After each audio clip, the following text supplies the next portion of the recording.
Komisi 3 DPRD Kota Palembang menggelar rapat tertutup bersama dengan mitra yaitu Dinas PUBM, Bapeda, dan Dinas Pemadam Kebakaran, Jumat 18 November 2016, terkait besaran anggaran setiap SKPD di tahun 2017.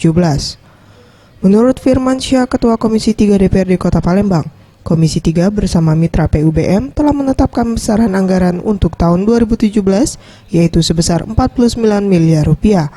Yang mana sebelumnya PUBM mengajukan anggaran sebesar 300 miliar rupiah. Yang baru selesai itu PUBM, Bapeda sama PBK.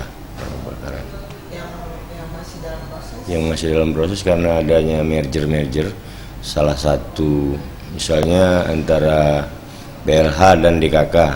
Kemarin kan terpisah, ini jadi satu. Nah, yang DKK kepala dinasnya masih berangkat, Kabak Pembangunan juga masih berangkat, kebanyakan masih di luar kota, jadi kita belum Kamis, Jumat kita bahas lagi, Kamis sampai Jumat minggu depan.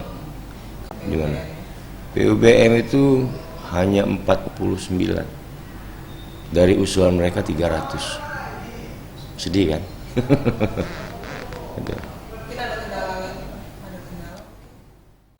Ia menambahkan, dana untuk bantuan sosial lebih besar dibandingkan untuk pekerjaan umum Bina Marga yang dulunya sebesar 1,7 miliar kini meningkat menjadi 11 miliar rupiah. Tim Liputan Sriwijaya TV.